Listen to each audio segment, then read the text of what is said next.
Hi, everybody. My name is Anne Desjardins. I welcome you to my show, The Silver Lyming. This is a podcast that I've put together to help share stories about others getting better from Lyme and tick-borne illness because healing is possible.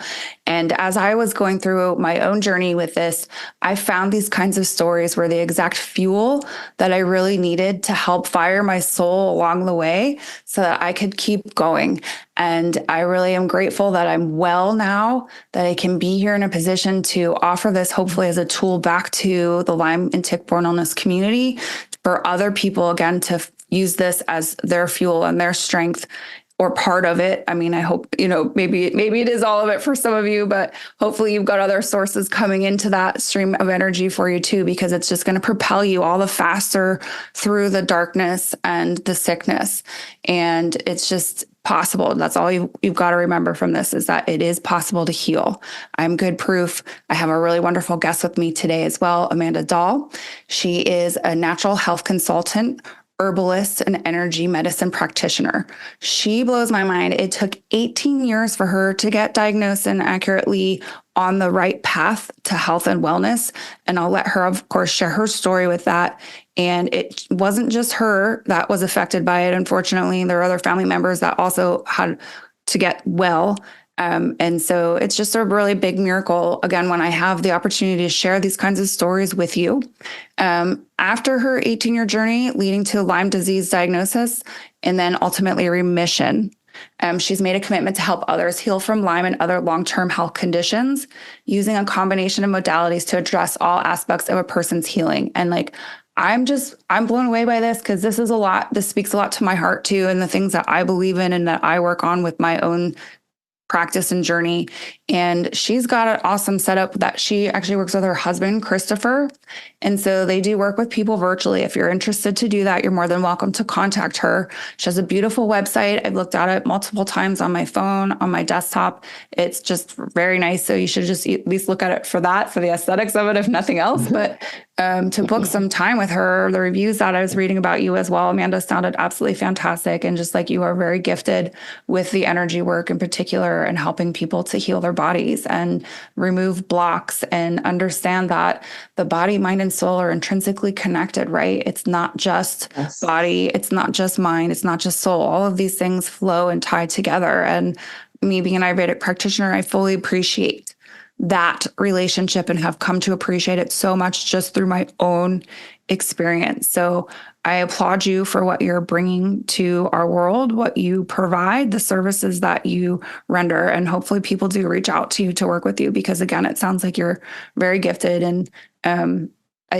we sort of talked about this before, but I think the balance that it is too, that you have your husband there with you and people could see you or him, or you work together with you. It just adds I feel like a very well-rounded fit for people to get emotional support. So, Sure. Yeah, I'm really, again, grateful to have you here. If you don't mind, if you could share with us a little bit more about your story with Lyme and tick-borne illness, who you are, how you became involved in this space, that would be really wonderful. Sure. So my story started, now I guess it was close to 30 years. My husband and I, we met when we were 15 in high school. We started dating when we were 20. And it was around that time that we both started to have strange symptoms. My first diagnosis was benign positional vertigo, which I've spoken to many people and they say, yeah, dizziness was one of my first things. And then that turned into anxiety. And, so then I went on anxiety medication. And then, I was having some gut issues and, just how that whole wheel kind of spins. My husband was having lots of kidney stones and, he was having digestive issues and weight gain. And we were both having insomnia. And, of course, we got married during all of this time. And a few years went by. We eventually had a child. And the symptoms had calmed down a little bit before I got pregnant. So I was like, oh, I'm feeling good. Good time to have a baby.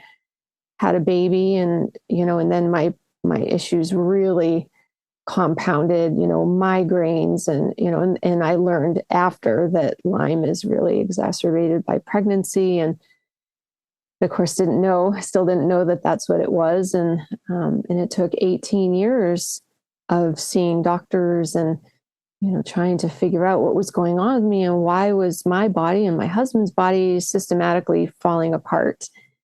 And then my son was diagnosed with autism. And then when we were working on the autism diagnosis, the doctor made a comment that she thought it would be interesting to see if he still was demonstrating signs of autism once the Lyme disease was treated. I was like, what? Because of course she received a bunch of blood tests that he had done. And we didn't realize that this was all going on. So we brought my son to a naturopath, and she, to work on the autism stuff. And she said, well, we've got to work on the Lyme stuff first. And then she said, but how is your health? And looking at my husband and myself, I just started crying. I knew exactly what she was kind of driving at. Like, this was a whole family issue. And we had talked to our primary care doctor, and, now I know better. But my husband we were advocating for he and I to have an IGeneX test. And the doctor finally agreed to sign for it and said to my husband, after we had been tested for MS and MRIs and the whole thing, and he said, I'll sign for you to get this test, but when it comes back negative, will you finally admit that there's nothing wrong with you? It's like, wow. I mean, if that isn't like gaslighting to the extreme. And the test, of course, at the time with IGeneX, you needed 5 positive bands. And wouldn't you know, we came back with 4. So when we were working with this naturopath for our son, she asked to see those results. And she said, oh, no. Where there's smoke, there's fire. Like, you have symptoms, and now I understand that Lyme can be a clinical diagnosis, even in absence of a positive test. So huge learning curve. So it was at that time that, right away I was like, well, we're going to heal from this. I mean, there's no other option. I had just made up my mind. And these certain truths followed me through this whole thing, that number one, I could not let this become my identity.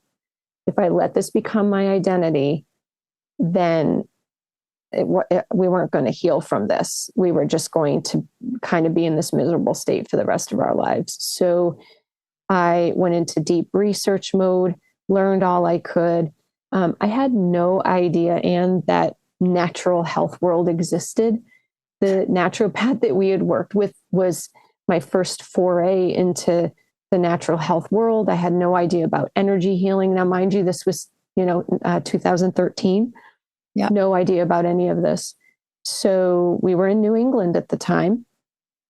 And at that time, even the naturopaths in New England were very antibiotic based, still using a lot of more conventional type medicine versus holistic medicine. I can't do antibiotics. I'm allergic to so many of them. So they really didn't know what to do with me. So we started working on hormone balance. Let's try to help you sleep better. But my husband and son went on multiple antibiotics multiple times a day. Okay. And my son had an allergic reaction to one of the meds, woke up, hitting his chest. I can't breathe, like gasping for air. And this is like the main turning point in everything for me, like right at the beginning. When he was struggling to breathe and we were rushing him to the hospital, I prayed to God and I said, if you can get us through this, I will spend the rest of my life trying to help others to heal. I had no idea how I was going to do this, right? Like, we make those deals. We do that bargaining, right? And I was bargaining big time, but no idea what was in store for me. And that was the beginning of my journey where it all found me. My promise, all of those universal things that I was reaching out to came to cash in, like, on that promise. Yeah. Thank God. Yeah. Right? Literally. Right. Thank God. Talking about blessings from all of this, like, lots of blessings. Yes. from Yes. this journey. Yeah. That really speaks to my soul too, because I feel very similar and like I'm on a mission from God. And it's just really nice to meet you and to hear you're on a very similar path that way. Like you're on a mission from God. You've been charged now. You know, your son is here and you're all healthy. And can you talk a little bit more too, specifically about your symptoms? Is that possible? I know you touched on a couple of them, but if you don't mind, can you just highlight more specifically what really happened to you, please? Yeah. So it got pretty bad, like it does for many. So it started out with the dizziness, the anxiety, the gut dysbiosis. And while I was pregnant, I had a lot of heart involvement and a lot of scary testing while I was pregnant, no anesthesia, wild stuff, very painful. And they, now again, didn't know we had Lyme at this time, but looking back, these were the things that were going on. They ended up diagnosing me with first AVNRT, which is when the AV node of the heart is, the energy is kind of spinning around. It's not fully cycling through the heart like it's supposed to. Yep. And then after I had the baby, I had to go back in because they couldn't fix anything while I was pregnant. Yeah. So they had to go back in and I had a cardiac ablation, excuse me, but they were still able to induce these arrhythmias and skipped beats that I was having.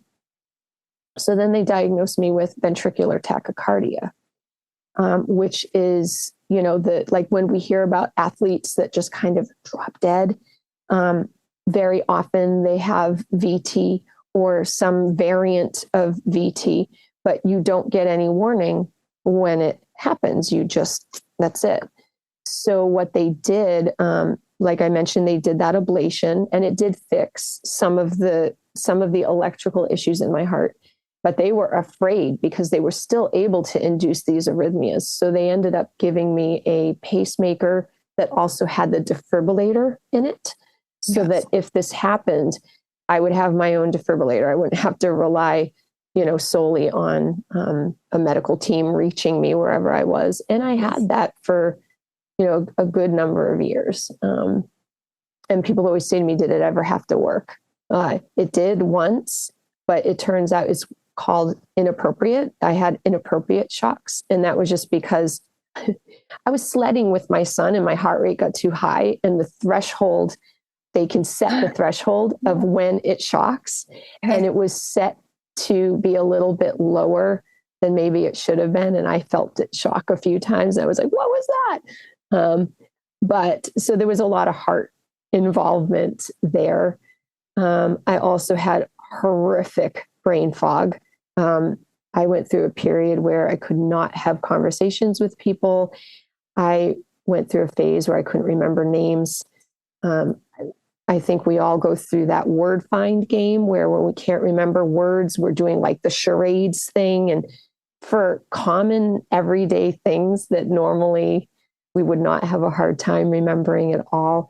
That was really a big symptom for me, was brain fog, joint pain, especially in my hands. My hands got the joint pain a lot. And I think it's because I'm a crafter. I love to knit. So I had to put my knitting needles down for a number of years because it just hurt too much to do it. My hands were clawed for quite some time. Like I couldn't, it was very, very difficult to straighten my fingers all the way. Exhaustion, just always so tired, difficulty sleeping, night sweats. So when everything was uncovered, it turned out that I had the big three. You know, I had the Borrelia, which is the conventional Lyme, and then I also had Babesia and Bartonella. And then there's been a couple of times where during biomagnetic therapy sessions, they've uncovered like rickettsia and, you know, some of the other ones. And we've found that all three of us, it's kind of traveled through all of us. So those were the main symptoms that I had, which I think describes what a lot of us have when we're going through this. Yeah, thanks. And you answered my other question too, was like, did you have co-infections? I'm really feeling like you had some of that going on after your more like the night sweats and the insomnia and the, like, I sometimes attribute those more to co-infections versus the actual Lyme specifically. But okay, thank you. That's very, very helpful. Because again, I really want people to understand, like, it's not just a bullseye rash and my body hurts. Like, it comes in so many forms. And once it crosses the blood-brain barrier in particular, right? Like my other friend that I had on, was talking about brain inflammation. Like, people aren't crazy. They have an inflamed brain. Like, it's not, you have infection on your body, your skin somewhere. Like, you can see it. You see the redness. You understand it's swollen. But like, once it's in your brain, you're visibly, you can't see it, but that's exactly the same thing that's going on. And it causes brain fog. It causes fatigue. It causes all these other weird symptoms like anxiety and rage. I don't know if you had any BART rage, but so much. Yes. Yeah. Yeah. And I think of it as like heightening all the negative spectrum emotions in a sense, like the OCD, the distrust, the crying. I cried all the time. Just for no reason. Like, if I didn't cry once through the day, something was wrong because I just cried. Like, that's what I would do in the middle of restaurants, wherever. Like, I think it becomes a form of detoxification. Like, because we can't necessarily handle doing the detox protocols right away. And I don't know about you, Anne, but when we were diagnosed, that wasn't the main thing doctors were talking about. You got a positive test, you treat. Yes. There wasn't a whole lot of prep work. And I was lucky, like my doctor, she was kind of at the forefront of a lot of that. So she was talking about that stuff. But the detox things that we have now, 10 years later, 11 years later, we have detox in a box that you can buy. I mean, people can do that kind of prep work from home if they really need to. Yes. Nobody was talking about that 11 years ago. So it was, kind of peppered in while you were trying to treat. You can't handle that stuff. I think detox, like our body will find a way to detox it. And crying was a huge release from all of this, because that pressure valve, it didn't take long for things to build up, especially when it wasn't just me. I'm watching my husband suffer. I'm watching my son suffer, right? Yeah. Like with all these challenges, and it's a lot. It's a lot. Hugely a lot. And I never had that perspective before, but that makes perfect sense that it is just a release mechanism. I mean, clearly it's a release mechanism for the body, that part, but like to detox, or like you're just so high on the chart of everything. Like, that's the last thing, like it's your body's last ditch effort to like try to get some of it out of you so that you can actually function. I've never really seen it so clearly that way before. Do you mind, can you, so like with your son, were you guys all bit? Is that what happened? Or do you know like how you guys got it? Do you have any thoughts about that? I mean, my husband and I grew up in New England. We hiked all the time. I don't remember ever being bitten. Neither does my husband. We were already in the diagnosis process. My son did get a bite, but there was already stuff going on. Don't ever remember seeing rashes. Never saw rashes. Like, I almost wish that they would take that rash out of the conversation, because it's so rare to get the rash. And even when people have the rash, I've had so many people come to me and say, well, I've got this rash. You're sending me pictures of it. It's clearly a bullseye rash. And they go to the doctor and the doctor's like, well, that's not definitive. Let's keep an eye and see what happens. I'm like, are you kidding me? Like, you've got the golden ticket. Like, exactly. Like, we know that you have it. You should be treating. Like, there is no, going past go. There's no collect $200. Like, you have Lyme disease if you have that rash. But there were no rashes in our case. There was just, these symptoms that came and went, and Lyme rage that came and went, and lots of emotional upheavals, and so much that we had no idea what was going on for such a long time. It was a long road, for sure. Yeah. And so then can you talk to me a little bit more about the healing process for you? So you had started to go down the path, like your son and your husband were on antibiotics, and you had to go more of the naturopathic route because you were allergic to them. So then how did that progress from that point forward? And how did you get to where you're at now? Like, I'm picturing where you're at now kind of grew out of where you were then. Is that? Yeah, for sure. Yeah. So we were diagnosed in 2013. In 2014, my husband received a job offer in Southern California. Cool. And we were all really sick, but we're like, what more can go wrong, right? So we threw caution to the wind, and we had a 4-bedroom finished basement house. We got rid of so much stuff, packed what little bit we did bring in a 15-foot shipping container, sent it across country. And I don't know. I think about how we did all of this. Oh, did I mention we had a month to do it? Like, okay. He got the job offer at the end of May. We had to be in California by the end of June. Almost better. Just had to keep going. Yeah. But when we got to California, we were in San Diego, and the doctor, like my dream doctor to work with, was in San Diego. So I was like, fantastic. It's Nicola Ducharme, in case anybody's listening and they're wondering. Nicola Ducharme of Restore Medicine. So we went and started working with her, and she got us off the antibiotics. She was like, no, we don't need to be doing that. And she just had really innovative, thoughtful protocols that made sense. They made sense to my brain. It was like the first time in a long time that any of this stuff made sense. She would tell us, this is what I want you to take, and this is why. And that made sense to me. She had created these really innovative essential oil protocols. And that was, this was, 2014, when, doTERRA, Young Living, everybody, like the battle of the essential oil thing was going on, right? And she kind of introduced us to the oils. She made this really amazing protocol, and we started doing the protocol just as she wrote it. And it just made sense. Did you eat it? Did you put it on your body? Yeah, we took it internal, in little veggie caps. And, just being very careful because, the oils some of the oils they call them hot, like oregano and cinnamon, they're hot. So, you put them in a capsule, you make sure you're eating some while you're taking them. But they are very potent, and they get really deep into the system, like deeper than antibiotics felt like they were getting for my husband and my son. And within 8 weeks, we were having mostly good days, only a couple bad days a month. And usually it was around a moon, right? I think we all know, like, full moon or new moon can wreak havoc. And I was like, this is amazing. Like, so now we're talking, we were around the early part of 2015 when this was going on. And, we were starting to just really enjoy being in Southern California.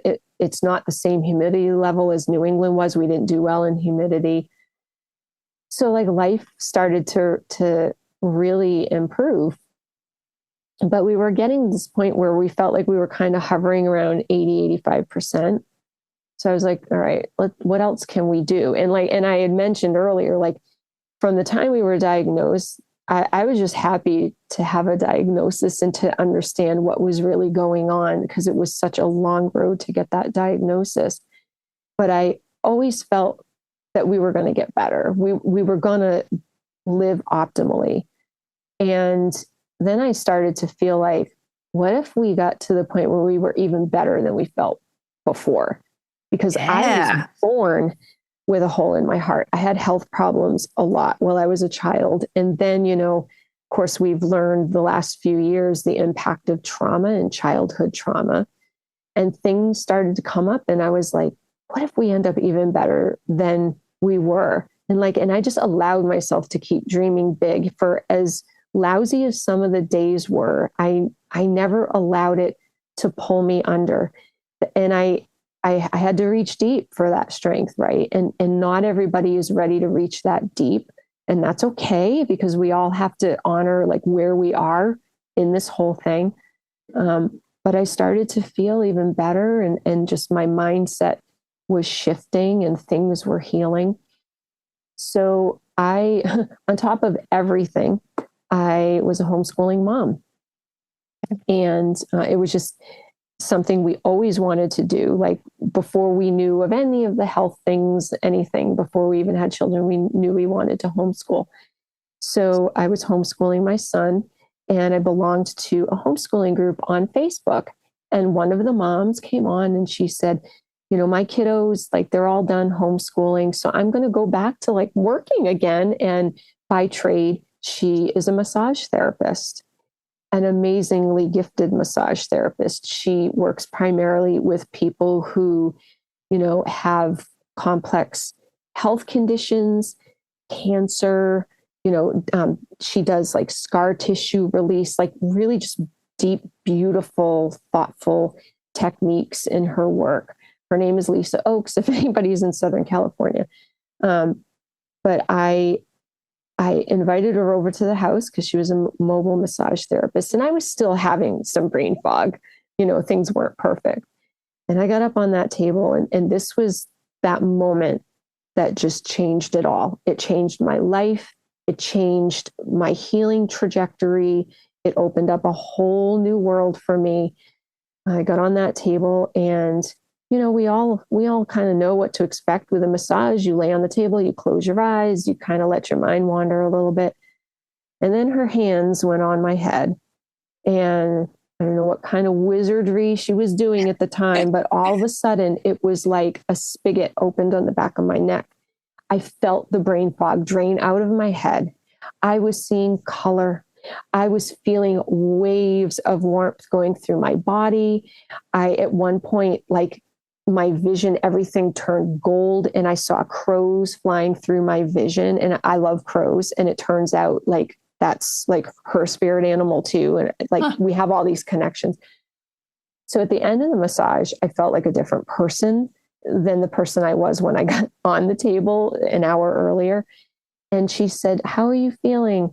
And I said, "Yeah, that was amazing." And I said, "But I know what a massage feels like, and this felt like so much more. What else was happening?" And she said, "Oh, I was doing a little bit of Reiki, just a little bit of Reiki."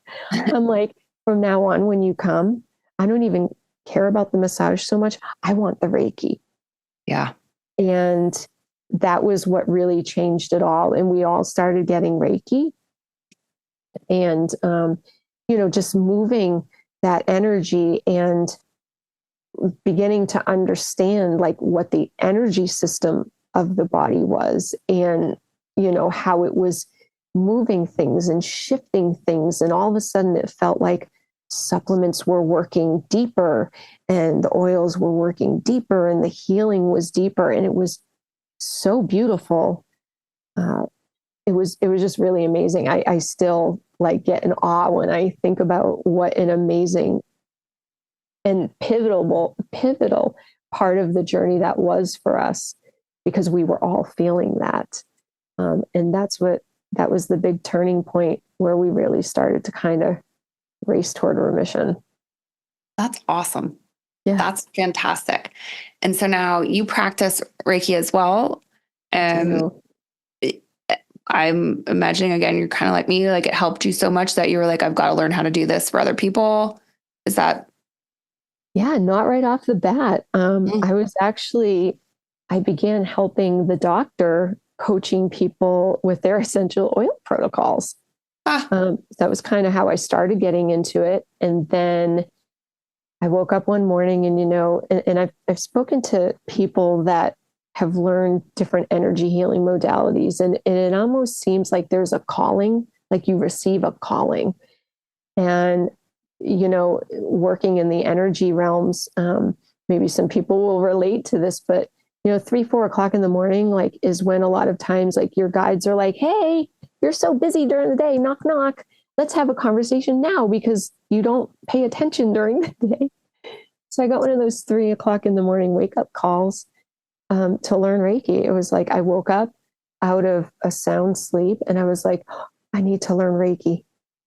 And so I I jumped on it and, got enrolled in a really amazing Reiki school, which isn't open anymore, but, and I worked with two Reiki masters. They were two friends that were just amazing healers. I went for my first class, and it was just, it really woke me up to gifts that I forgot I had. When I was a child, I had a lot of amazing experiences, but we kind of pack those away as we grow, because, oh, we don't talk about that, or, you don't want to lose credibility and all those sorts of things. But it really reawakened all of that in me. And then I came home from my first class and I said to my husband, you have to go and do this. This is the thing that we've been looking for, like being able to do this for ourselves. And even then, Anne, we did not have plans to open a practice. But Okay. when I went for my Reiki 2 class, that was on a Saturday. And that evening, I get a call. I can't remember if it was a call or an email, but there were two doctors in Dr. Ducharme's practice. And the other doctor contacted me and said, I've been watching and I see how Reiki has been helping you. And I know that you were going for your level 2. When are you going to start working with clients? Because I have some people that I would like them to work with you. They're stuck. So I always say, I didn't found my practice. My practice found me. Yes. So I was like, how about next week? So I spent Sunday like applying for a business license and insurance and, kind of getting everything together. And that was it. Like a week later, I was working with clients, and then it all just kind of went from there. I was seeing them at the doctor's office, but it got to the point where there wasn't space and availability during all of the hours that I had available to be able to work with people. So eventually my husband and I ended up with our own brick and mortar healing space. And of course, 2020 happened, right? So, we went virtual, but in the meantime, we learned so many other beautiful modalities that we added to our toolbox. So like we offer even more than is even listing on our website. We love to learn and we love to share with others. So we're always expanding. But yeah, so that's how our practice started. So then I realized, back to my promise to God, in 2013 on the way to the ER, I'm like, oh, this is, God, the universe, spirit, whatever people call it. Like this is that cash in on that promise that I made. So here I am. Yes. It's fantastic. What a beautiful story, and what a beautiful transformation. Yeah. And I'm so glad that you made me think about just getting the diagnosis is very liberating and freeing and pivotal, because it's like, finally, it all makes sense and I'm not crazy and I understand myself so much better. Okay, thank God I've got permission to just be me. And then it's like, oh dear, but I'm really sick. And how do I do that? And not taking on that identity is huge. And that's something else that you talked about. You can't become the disease. You have to give yourself enough space to see yourself still as you and the disease as the disease, and work to keep that separate. The minute you inherit that as your identity, you really are basically sealing your fate, and that will be you forever. I feel so. Yeah. And then to not have any exposure to holistic healing prior to your journey, right? And then you're kind of looking to Western medicine, like so many of us, to fix you, and realize, unfortunately, that's not really the best silver bullet. And understand then, okay, there's this whole other world of holistic healing, and let me try some of that. And it's completely changed your outcome, your family's outcome. And can you say how your son and your husband are doing now? Are they better? They're in remission from all of this Lyme stuff. Yeah. Awesome. And curiously speaking, did your son's autism, did that resolve once the Lyme was treated? It didn't fully resolve, but a lot of the things that he was going through, they definitely faded away. He was having a lot of tics and a lot of strong stimming. Okay. There are things like he still on occasion will stim a little bit, Okay. and vocal stim and things like that. So I think that because we've consulted with a few different doctors and they've all said that they feel that he has Lyme induced autism, which Okay. I hadn't even known was a thing until the first time I heard of it. But I do think that with treatment, it has really lessened uh, all of the things that he was demonstrating at the time. He was having a lot of like heat and cold sensitivity, sound sensitivity, like lots of tics, very, very strong anxiety. And a lot of that went away.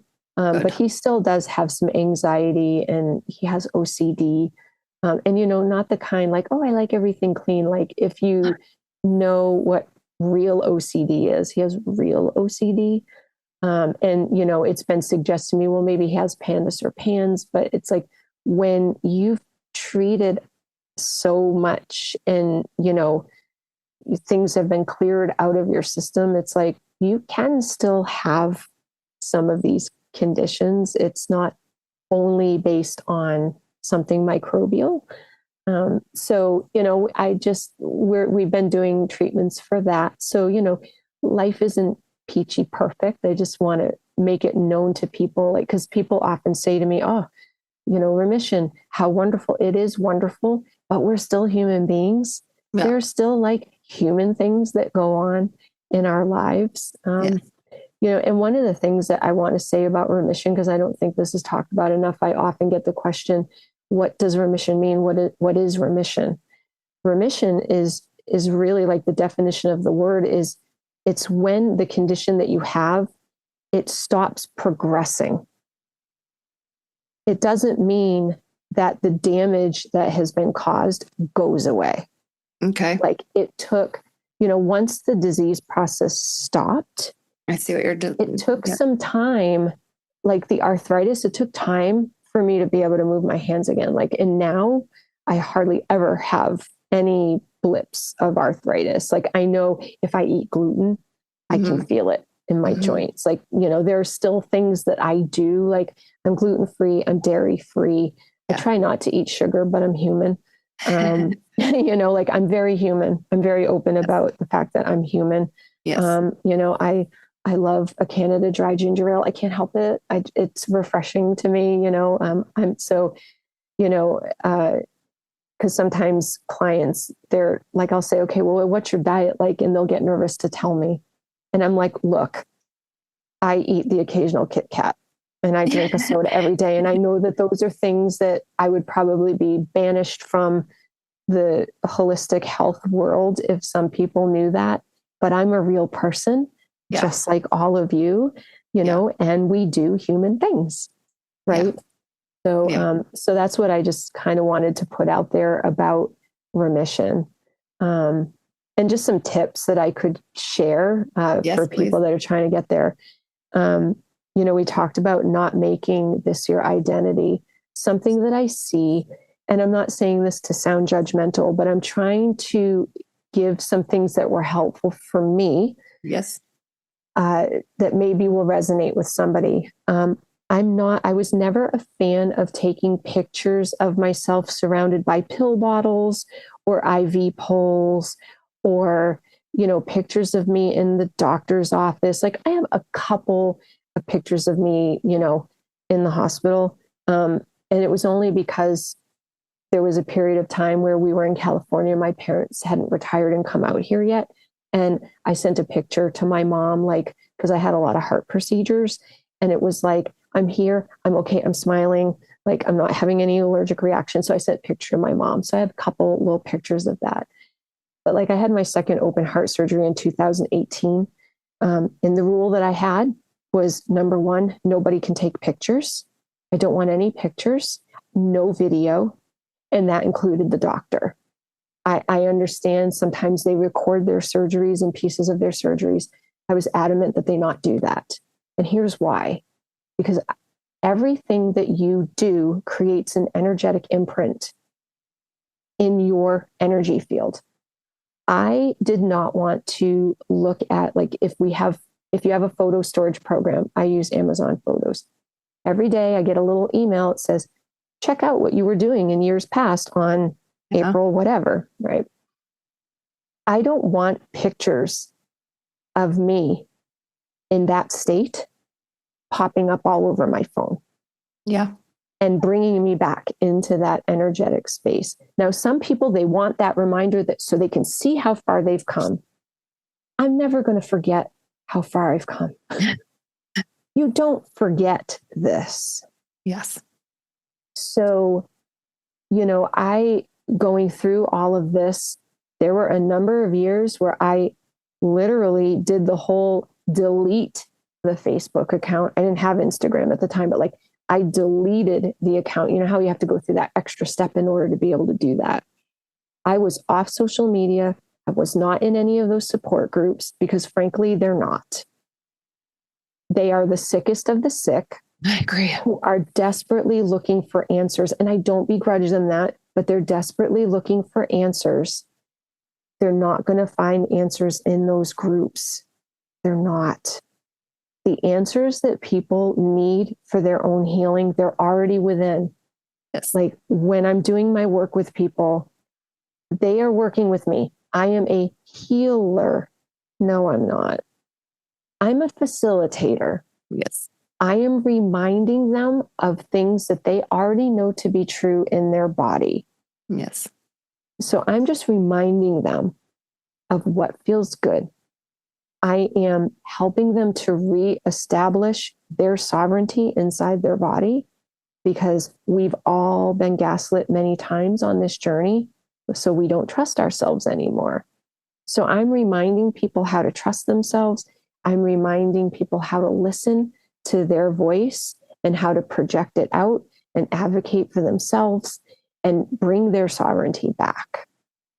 So those are some key things that I want to remind people of. And believe me, I love me some Instagram. I'm on Instagram a lot myself, but I see what some people post. And there are some people that I'm like, they got a lot of work to do. Yeah. Mentally, to get themselves out of this. Yeah. Do you find now that you can kind of, and I don't want to sound mean either, but it's like, sometimes I feel like I can see the people that are going to get better and the people that aren't. First conversation. Yeah. Just the way that they speak, the energy that they hold, like you can see it. And it's almost like the people that are going to stay sick are like frenzied and busy in the energy of being sick. Mm-hmm. And like, they're just there and like, that's their life every day, all of this. And I think that was something that I read that really has stuck with me is like, what is sickness doing for you? What are you getting out of it? What is it serving within?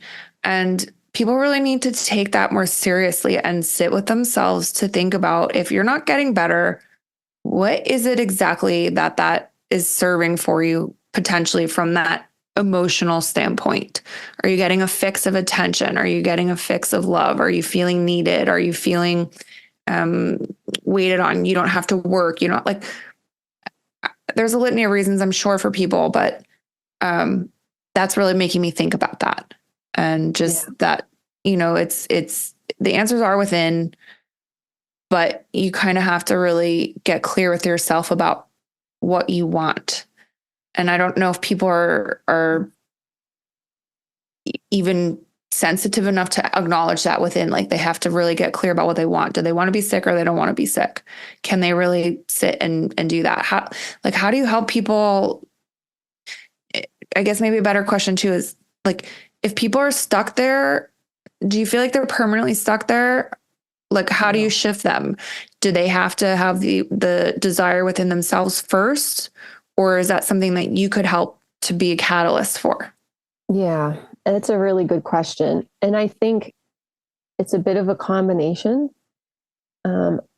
When people come to me, I always do a 30-minute call with people before we start working together, because I think it's really important for people to be able to share their story. And if we start our work by sharing the story, it keeps that story involved in the whole first session, right? It becomes like the focus of the first session.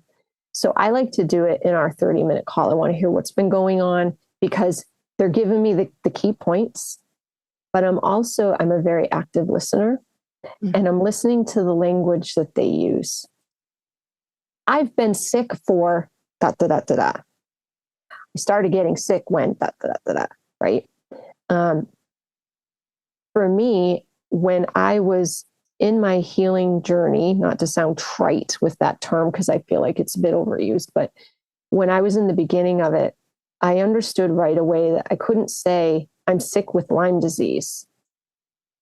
I would say I'm healing from infections. Like, I found myself trying not to even give it a name. I didn't want to give it that kind of power. And I didn't realize at the time what I was doing. I was just like, well, I've got to, just keep that positive energy out there. There is a group of people out there who hate this kind of talk. They're like, that's toxic positivity. It's spiritual bypassing and all of these things. But for me, it was very, very real. And that was how I survived. So when somebody comes to me, I'm listening to the language that they're using. And I'll say to them, even in that first call before even working together, there's been times where I've said, one of the things that I'd like to just give you a gentle call out is, can I invite you to use some different language around what's going on with you? Would you be willing to say, I'm in a healing process right now? And if they're very kind of downtrodden about that, and they're like, well, but I'm sick, they're probably not at the right stage to work with me, to be honest. But if they're like, oh, thank you, that makes so much sense, I'm like, there's somebody who is ready. I tend to work with the people who are stuck in some way. They are ready to move forward. They want to move forward, but they're just not sure how. If somebody is frenzied, if they're kind of thriving in the kind of world that they're in with illness, I'm not here to convince anybody of how to do their own healing process. For some people, it's going to take longer. And I am a big believer in, the power of speaking out to the universe. Yes. And this is whether, you are somebody who is, very Christian, God, faith-based, or somebody who's like, I'm into the universe, universal energy. Like, I play with all of these energies, right? I'm into all of it. And I encourage people to, listen to the words that you're speaking out into the world, because words are energy. Do you want to spend your energetic currency spending it on words that are telling the universe? Because the universe is always going to say yes to whatever you're putting out to it. So if you're saying, I'm sick, I'm broke, I don't have the money to do any of these fancy treatments, right? The universe is going to say, okay. But if you're saying, I'm in a healing process, I'm making it work to find modalities that work for me, the universe is going to say, okay.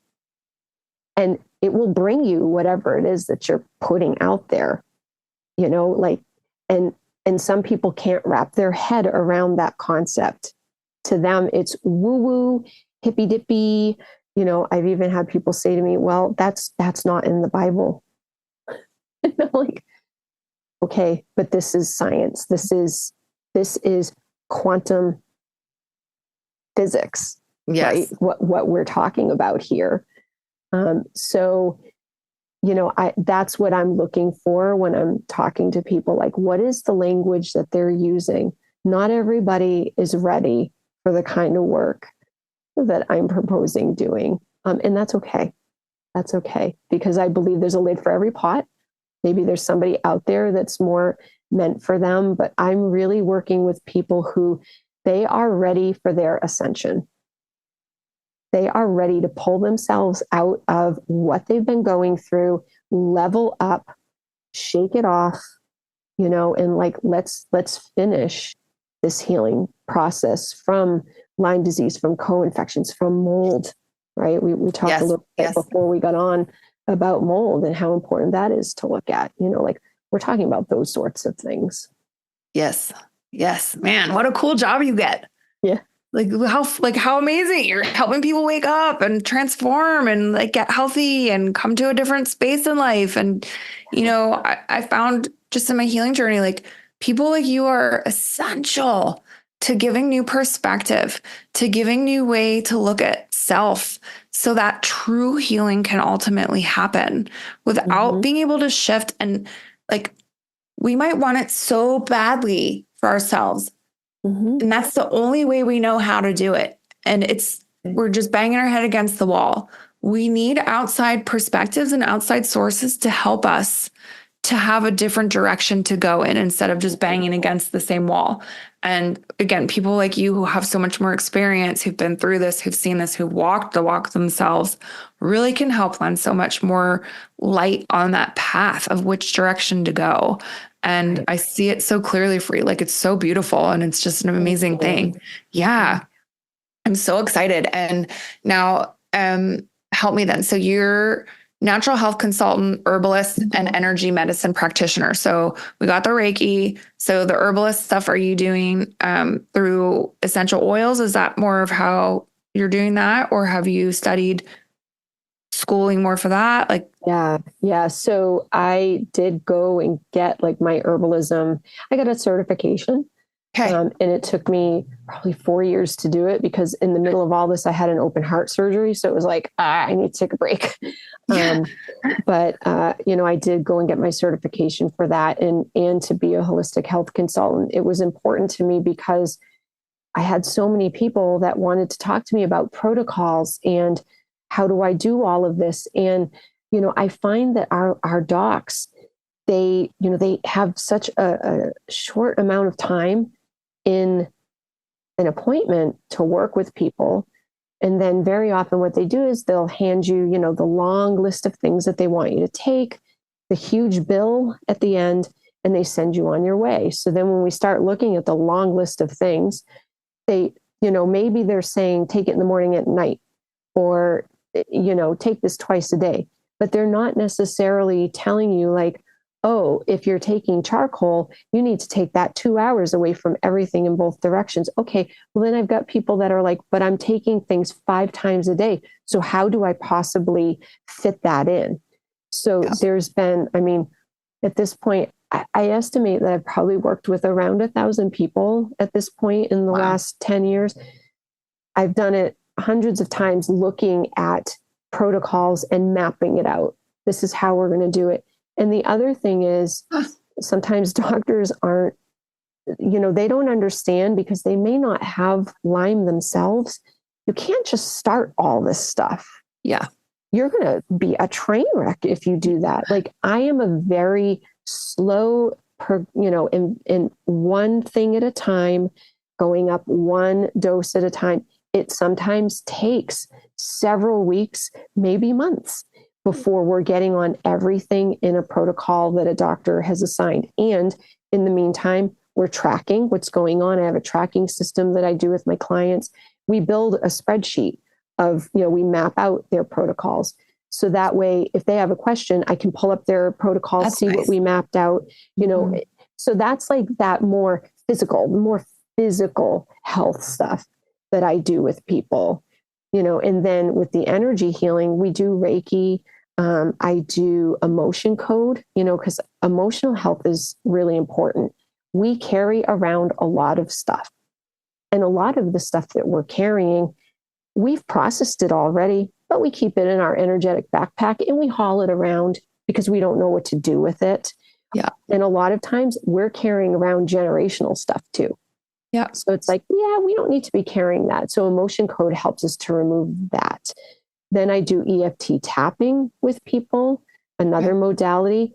The beauty in doing that with someone is it's almost like you're super boosting how good it works. Because when you work with somebody who's tapping with you, you're activating those mirror neurons So it's like you're giving yourself that super boost.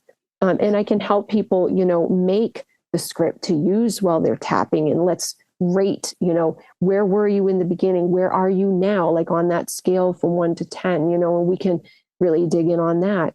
And now I'm getting a lot into past life healing, going in, moving through somebody's energy line, identifying like, is there a past life? Because we're all energy, right? Yes. And this is a new concept for a lot of people, but we are a soul inside this physical vessel. This physical vessel is temporary. Our soul is permanent, and our soul has lived many lives before this one. So a lot of times if people are telling me, I'm afraid of XYZ, I don't know why, like maybe they're afraid of a fire. They've never been in a fire. They've never been involved in a fire. Nobody in their family has been involved with a fire. We start going back. We find in a past life, maybe they were hurt in a fire, or maybe they died in a fire. We heal that, right? I have ways. But we work on healing that. And then all of a sudden it releases so much fear in this incarnation, right? So I've been doing a lot of that kind of work with people. Tuning forks is another thing. I do biofield balancing, where I'm working in the aura, finding disruptions in somebody's aura, a lot of things they may not even remember because maybe they were babies or they were really little. We start removing that, and all of a sudden they're getting lighter. Because one of the things about people that get these complex infections is somewhere in their past, there's been trauma. Yes. We're all type A overachievers for a reason. A lot of people pleasers end up in this Lyme world. And these aren't bad things, folks. But one of the gifts of Lyme is it helps you to heal from all of this. Because otherwise, like I think of my life before knowing about any of this, I was a very nervous person. I still had health issues. They were a lot related to my heart because of being born with a cardiac defect. But like, I think about all of this and I'm like, would I have resolved any of this if Lyme hadn't come into my space? Right. So I have learned to see the gift in it. And I know not everybody is there. Somebody might be listening to this right now and be like, that is total baloney. Some people feel that way. This is spiritual bypassing. This is bypassing how I feel. And I appreciate their sentiment on that, but I'm so embodied with feeling that way. I'm at a different space, yes. But I feel like that's part of why I'm here, to help somebody else to realize that they can get to this space too. Yes. Like I've got the map, I've got the flashlight. Like let's do this. You can do it. But people have to, at least 1% of their feeling, they have to believe that they can do it. Because if they're losing all hope and they're in just such a dark place, it might not be the time for this work. That's right. Yeah, that's right. I want to hug you. Like I could just sit here and listen to you talk about this for so long. Like this is just such a beautiful thing. And just like your insight and your gift and your understanding of really what has to happen, and help people again to have like hold space for them, have the map, kind of be able to see really what needs to shift and to go into a different direction. It's just a truly like, what a blessing and what a gift that you've gotten from it. And so many things that you touch on, like I'm thinking about like thoughts matter because they become matter. Like you talk very much about that. Like I think Joe Dispenza has that saying of like thoughts matter because they become matter. Right. And like, it is very important in how we frame the past trauma. Like, am I healing from it? Am I going to stay sick from it? Like, am I sick or am I healing? Like just simple shifts like that are huge for people to be able to get through. And like, I don't know. I just like, again, I'm like in awe of you. Because I just think it's an amazing thing that you've harnessed, and like the capacity to be able to ignite an awakening in people. And as you were talking to, I was like, it's almost like you were reading my mind. Cause I was thinking like, I wanted to ask you, so do you think Lyme is a catalyst for people to wake up and to have greater clarity in their life? And then you're like, start talking about this and like how you're like, well, it sort of gives greater clarity and purpose. It's like, Yeah. yes. And sometimes I feel like God picks us for a reason, right? Like I was talking about this with another person. Like um, he picks certain people to give everything too clearly about like there's a reason we get Lyme and to get better. And it's very clear. Like, again, I just feel like we're on missions from God to help other people to wake up, to realize their own strength, to embody that sensation better, to manifest that greatness within themselves. And once you get that, and once you do it yourself, like it's almost impossible not to want to give that gift to other people or to help them see that. But like, I don't know. I just felt like it was a very big catalyst to an awakening for so many people. And I think so.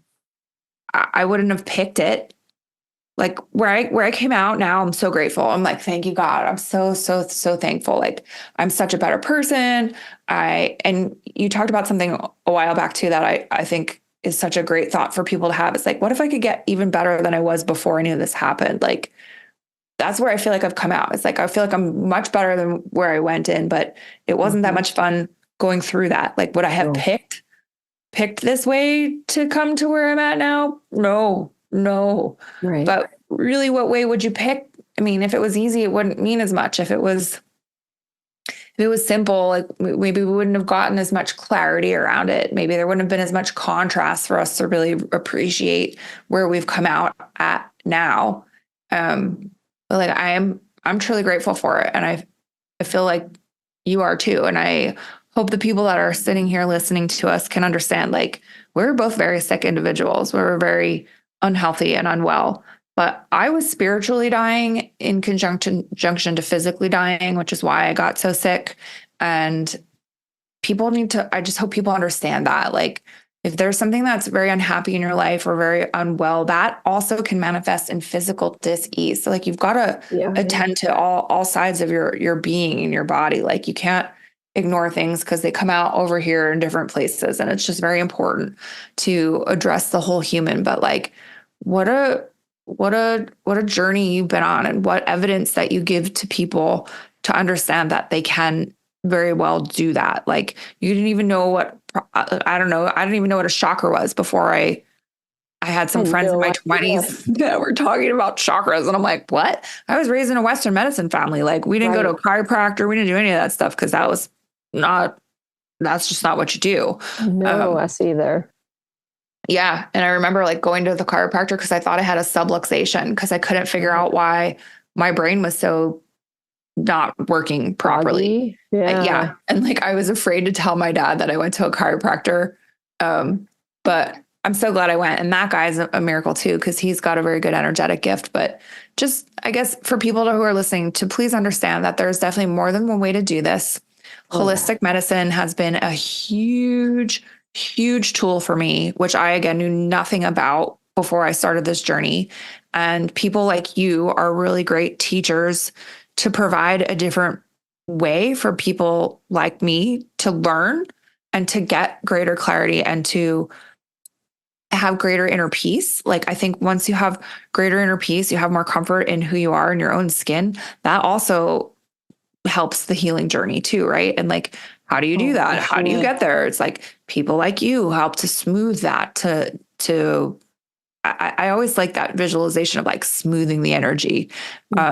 Cause that's when I was talking earlier, like frenzy, like I see a lot of static around people. And then like my goal was always just to like smooth that and calm that. And when you do that, all the other stuff can sort of fall away. So it's so important. And I'm grateful for your time here. Like this has been phenomenal. Like, again, I could sit here and keep talking to you over and over again about this because this is the stuff that I really geek out on, because this stuff has hugely impacted me and made a very big difference to me. And if you are someone who's listening to this and you're like, these two girls over here, I don't know, they're kind of out there, at least be open to it. Right. Because you're, I think now like my 40th guest.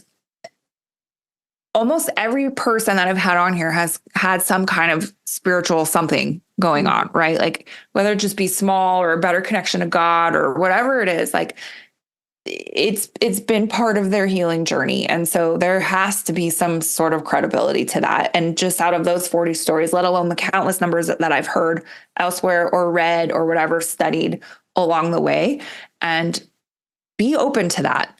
Why wouldn't we be open to that? If we understand what Western medicine came from, where it came from, Western medicine's only been around since the early 1900s. And Exactly. it really was something that came out of a desire to have greater financial gains for certain people involved in that whole decision. And we had all these other beautiful modalities that basically got snuffed out overnight in our country, in the United States, which is really sad because they all work in tandem. There isn't one that's necessarily better than another. No. Western medicine had its purpose for me too, and its place. And like, I took antibiotics for a little while. Would I do it again? I'm not sure. Did it help my body get rid of some of the massive amounts of dis-ease in there at first?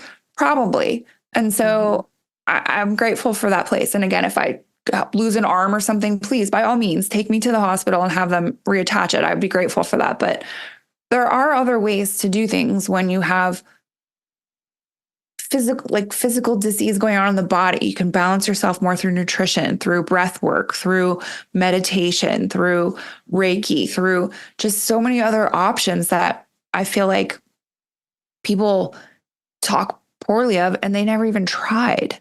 So be open to that, be receptive to that, have a conversation with somebody like Amanda and learn a little bit more about it before you judge it so harshly and call it woo woo or no way I could ever do that. If nothing else, Reiki might be one of the most relaxing hours you give to your life. If you get nothing else out of it, at least it's somebody holding space for you to lay there and be relaxed. And you don't have pressure and nobody messing with you because you're like, okay, I've got this appointment scheduled. I'm just going to go and lay here for a little while. If that's all you get out of it, cool. But I guarantee you'll probably get some other stuff out of it. And I just really appreciate you for sharing your story here today and talking more about like how you were able to pull yourself out of zombie land is where I call it. Like, I was a living, breathing. It's a sort of zombie land, isn't it? Yeah. It's like relegated to a shell of a human. It was like the lights were on, but nobody was home. And that's one of the hard parts with Lyme too, is that it's such an invisible illness. You look fine. Meanwhile, I felt like my face was like melting off and that I had to look visibly funny, but nope, always looked fine. Yeah, I forgot about that. I did have the Bell's palsy thing going on. One night, my son looked at me and said, "Mommy, half of your face is like slipping down." And I was like, "Oh," and then I realized, yeah.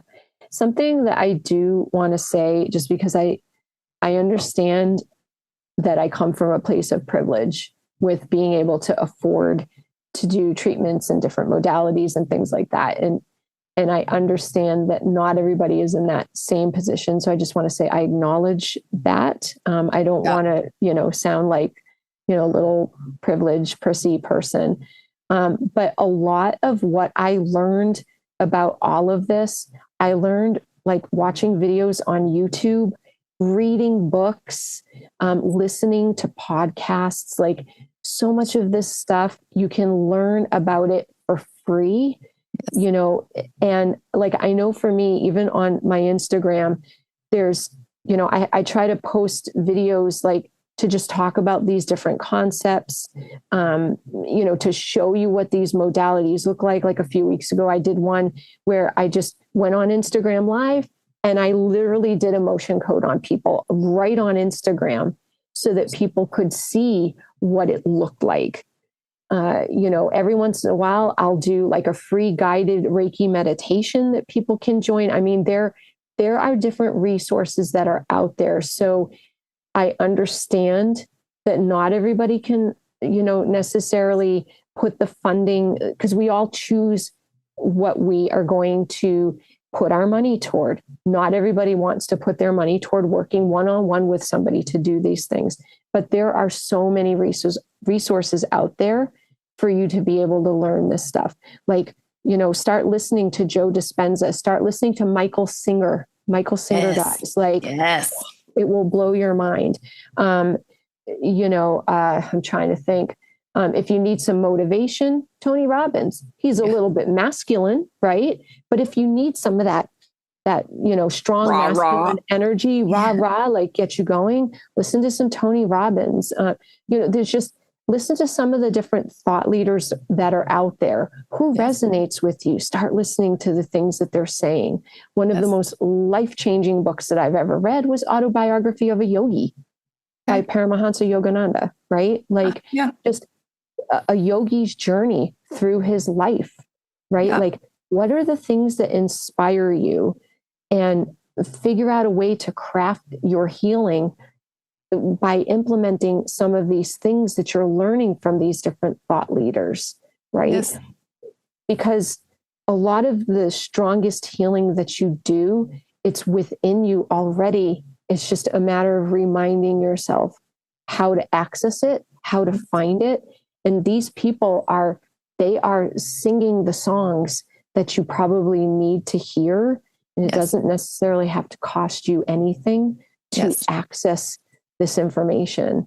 Some of the physical stuff that can be a little tricky, supplements and things like that. But there are resources out there for treatment grants. There are people out there that do things on sliding scale and all of these different things. So please know that the resources are out there. Is it easy? Not necessarily. Is it rewarding when you finally start to get on that healing trajectory? Absolutely. And you are worth it. Yes. Yes. You are worth it. No matter what you might have been told, no matter how you've been gaslit, you are absolutely worth healing. You are here for a reason. And the world needs you. And they're going to need to hear your story when you heal, because you are going to heal. Yes. Yes. Couldn't put it any more beautifully myself, Amanda. Thank you for that.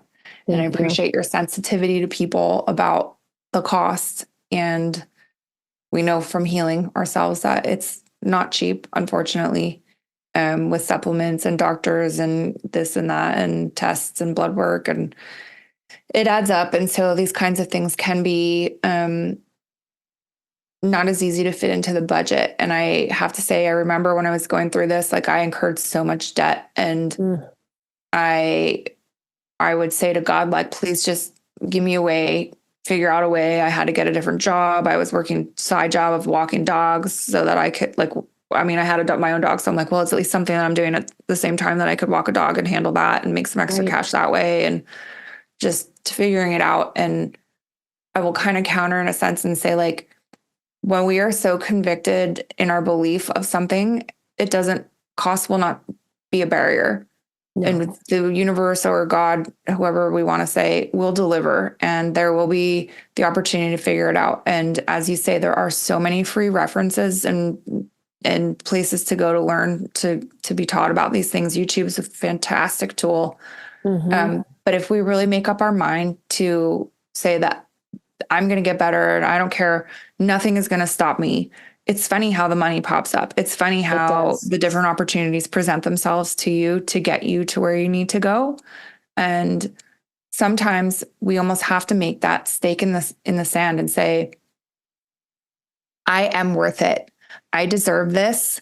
I am going to take the investment in myself. I don't care. And I'm going to figure out and make this work, and it's going to happen. And once we actually do that, it's amazing how many things start to shift. And so I really appreciate you bringing up the point too. It's like, people deserve this. They deserve to be better. And we've been taught so many times through however many different traumas or whatnot that maybe we don't deserve. And it couldn't be further from the truth. So even if it's like coming to see you once and then maybe doing some of the work on yourself, checking back with you in a couple more months, like if people can't really afford it, I would be more than willing to bet that you're willing to work with them on that kind of a scale too. And just like touch in with them every now and again and help them, again, give them a plan of some things that they can do for themselves. And then they can come back to you when they can afford it again, or, I don't require people to do packages. A lot of practitioners, they require packages. I have packages for people if they want to do it, but I keep it very simple. Like, you can buy one session at a time if that's what you need. And then what we do in that session is we say, okay, what's going to be our plan for the next couple of months? Yep. And I'm giving people tools. I'm not just like doing an energy session on them and sending them on their way. Some people I have to do that because they don't have the capacity yet to do this stuff. But as we're working together, I'm like, okay, so here's some references, here's some resources. Everybody gets a note of everything that we've done so that they can look back on it. I even like, I'll write like the big long wordy note, but then at the bottom, I put like the synopsis. Yep. So like if they have too much brain fog to read all that stuff at the top, they can just jump right to the bottom. It's like, I've got your back. That's awesome. We'll make it work. And, you know, and I am certainly not as expensive as your Lyme doctors. I can guarantee you that. So what a lot of people do is they go to their Lyme doctor, they get their protocols, and then they work with me. Yeah. And then they'll go back to their Lyme doctor like 3 to 6 months later and check in versus having to keep calling the Lyme doctor for clarification. Oh, you know, what do I do for this supplement? You know, you don't have to do that. Like we work in tandem, right? Yeah. Like you still have your Lyme doctor, but like, okay, let's do the nitty gritty stuff because my sessions are 90 minutes long. Yes. I don't know anybody who has 90-minute sessions out there. I mean, if you're out there, you know, here's looking at you, but there aren't a lot of us. So, you know, people have time. They don't have to talk super fast. We can breathe. We can be present with each other. Tell me your story. What's been going on since the last time we talked? Sometimes we need to have a crying break. That's okay too, right? Like let's process this so that you're at a different place at the end of the call from where you were at the beginning of the call. Right? And you feel ready to go. So anyway, like you said, I could talk with you all day. Awesome. This has been a beautiful conversation. Yes. Thank you for letting me share. And thank you everybody for listening. Yeah. And I think just in true form of my show, I would just like to end this with the final question of what's the best thing that's happened to you as a result of getting Lyme and tick-borne illness? Just being in this world of energy. It's really helped me to grow as a person, to level up as a person, to ascend, to really discover who I truly am, who I want to be, how I want to present myself in the world. It's allowed me to slow down. It's allowed me to show up, be present, and really understand how short and fleeting this particular life is, this incarnation that we're in, how short it is. And it's helped me to filter out the noise and figure out what's really important. And that's love and beautiful relationships with people. Love is really what it's all about. Like if we can love ourselves, love each other, it's so healing. And it's just brought me to that realization that and it's my tenet that I live by. That's awesome. That's awesome. Yeah. Self-love, I think almost if you can love yourself, everything else is easy. Yeah. Loving others, relationship, it's all easy because you're just that complete peace and acceptance of self and everything is smooth done. You are your own North Star. Yes. Yes. But we look to others to be our North Star and other sources to be our North Star. And it's like, no, we are our North Star. What feels good? Speak your truth. Live out loud. And I think that's important. Hugely. Well, again, this has been very insightful. Thank you, Amanda. I really do send you kudos from the bottom of my heart and just the journey that you've been on, how you've come out, and again, how you've turned this into something so beautiful to help others to have the capacity to heal themselves as well. And I look forward to seeing where this goes for you. And I wish you much continued success with your practice. And I know God will send you the right people always. So thank you, Anne. I appreciate that. Thanks, everyone. Definitely have a great night. Thank you. You too.